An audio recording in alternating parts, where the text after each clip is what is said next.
Back in the car, got my camera mounted, my iPhone on the windshield, doing my videos like this, so much easier. Just I'm so busy this summer. I gotta tell you, today was probably the busiest Sunday ever of my restaurant in 12 years of being open. From 11 o'clock this morning, it's right now, it's 7 p.m. From 11 o'clock this morning, it's been non-stop people all day. It's fantastic, but man, oh man. So just dropped my son off at baseball camp, so I'm on my way back. Figured I'd make a couple videos. So first video up, first question. Michael McGrath on Twitter. Mike McGrath. I went to culinary school with Mike. In fact, Mike, if you're watching this, I just dropped my son off at where we went to culinary school at this baseball camp here this week. So pulling out of college, dropping my son off. Mike asked me on Twitter. He's gone vegan for the last couple weeks. Congratulations. It's an awesome step. And he's wondering why honey is not vegan. So first off, it's a great question. First off, I don't like to consider myself vegan. I think when you look up the definition of vegan, vegan is a total lifestyle. It includes more than the diet. It includes, the clothes you wear, to be all non-animal influenced. But really the one thing that vegan, in that term vegan, means, really part of the definition, is no exploitation of animals. So even if there might not be an animal product in there, if an animal was used or harmed to make that product, or exploited somehow, then it's not considered vegan. So vegan refers to more of a lifestyle. I like to consider myself, I say I'm plant-based. I have a plant-based diet. Do I go out and buy leather on purpose? No, I don't go out and buy leather on purpose. I try to choose as many plant-based options as I can in my wardrobe and all that kind of stuff. But there is leather in my wardrobe that has been there for years. I don't intentionally go buy it. I look for vegan options. All the running shoes and all that kind of stuff I buy. And if I have leather coats that I haven't worn in 15 years. This was before I became plant-based and plant-based diet. So I like to say plant-based. So now back to honey.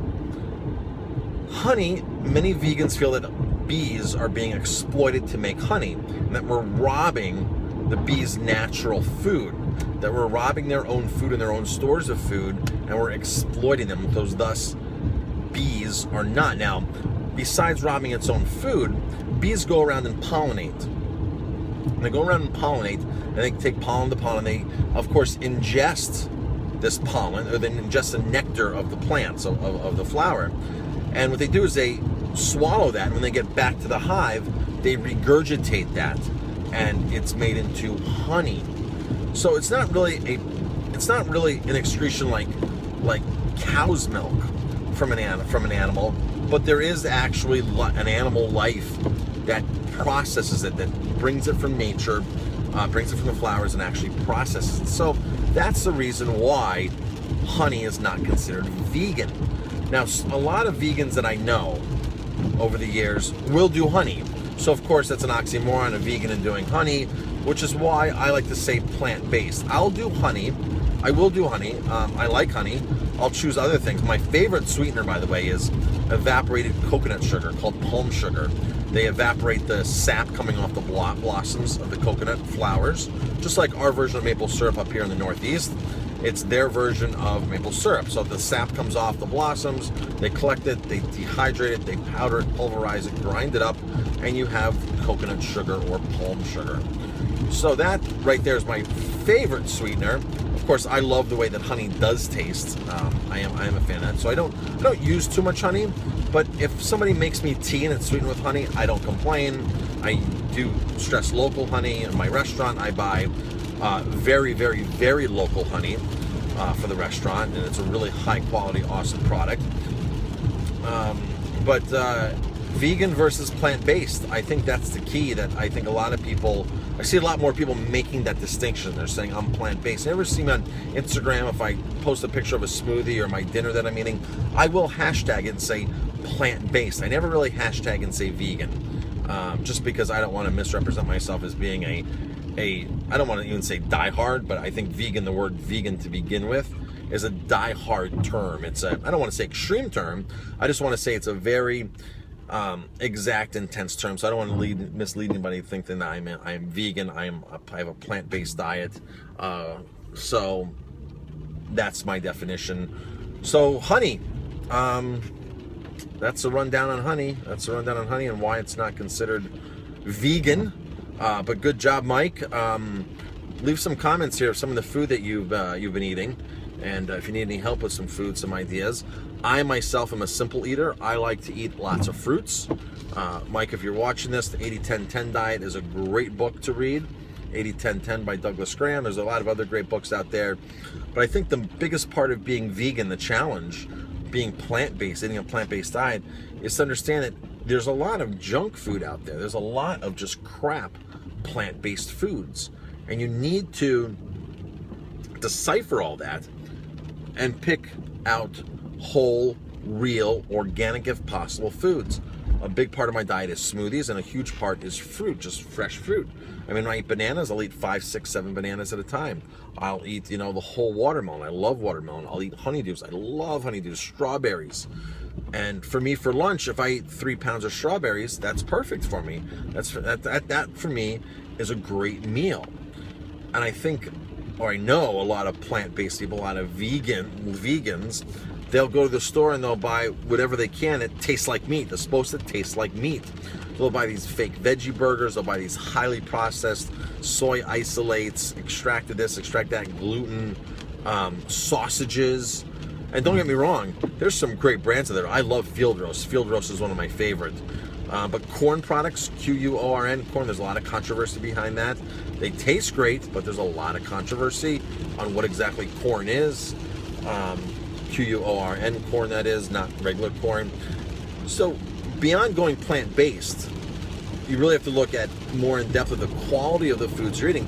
When people say, oh, I don't want to look like a vegan, I don't want to look like that, that's because a lot of those people are, eating a lot of junk foods. Those are the people that typically eat that diet, that vegan diet, that plant-based diet for animal rights.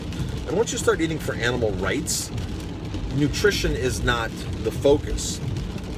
So you'll go to the store and get the foods that you used to eat, like the burgers, like the hot dogs, and you'll eat the chips, because chips are plant-based, okay? There's no besides a ranch and the cheddar cheese chips.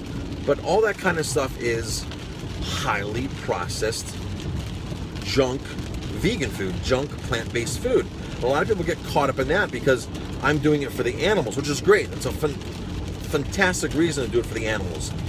But it's not enough doing it just for the animals. If you want to do it for your own body, then you need to look into the nutrition aspect of why or how to eat proper vegan, how to eat proper plant-based.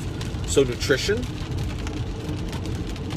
and for the animals. Those are two fantastic reasons. So if you're going to take care of the animals, take care of yourself is a moral that I'm trying to say here. If you're going to go to all this trouble to go out of your way to eat plant-based, and I say a lot of trouble because society is working against us. A lot of chefs work against us. You go to restaurants, and I got to tell you, I'm tired of going to restaurants where my only option is pasta and tomato sauce for something that's plant-based. I want something. I want vegetables. I'd like some grains sometimes, like quinoa. I love polenta. I love cornmeal polenta. I'll eat a lot of things eating plant-based, but it sucks when I go to a place and, we just have pasta and tomato sauce. Pasta and tomato sauce. Now, for me, I complicate a little more because I don't like to add any extracted fats. I don't like to add fatty foods. So for me, I'm trying to stay on a high carbohydrate, low fat, plant-based plan. High carb, low fat. So when you just go to restaurants, chefs just don't take the time to ever educate themselves. And a lot of chefs think that this is nonsense. They think that, eating a plant-based diet is total, utter nonsense. And it's not. More and more people are doing it these days. There's a lot of cultures as a whole that do it. There's religions as a whole that do it. So it's something that, for me as a chef, years ago, I said, I need to be able to understand all these different foods. because if I have a restaurant, which I did at the time, I was a partner at a restaurant in Colorado, if I expect people to come into my restaurant, I need to have an intelligent conversation with them on food. And this was all of a sudden, now that the incline of celiac is coming on, this was in the late 90s, the incline of people eating organic is coming on, the incline of vegans, of plant-based food, and I never forget the first time somebody wanted a vegan birthday cake. I was like, oh my gosh, what am I gonna do? I was like, how am I gonna make a cake without eggs? Am I gonna make a cake without butter?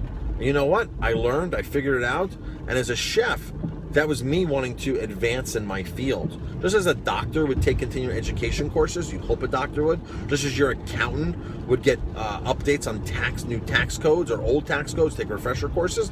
For me, I was investing in my career. You want your doctor to invest, you want your accountant to invest. Why not a chef invest in his career? After the fact, he's already gone to culinary school and gotten a culinary degree. So for me, it was an investment. So going to a seminar, taking a holistic cooking class, taking a vegan cooking class, that was all part of my continued education to get to where I am now. And so that's the story. So stay healthy, stay plant-based, and I guess it's your choice on honey. However you want to look at it. If you enjoy it and it's going to help you get by, then do it. If you don't need it, then don't do it. So that's my rundown. Thanks for watching. Leave your comments, criticisms. Do you have any questions you want me to answer? I'll be happy to answer. Just leave the comments and stay tuned for more videos.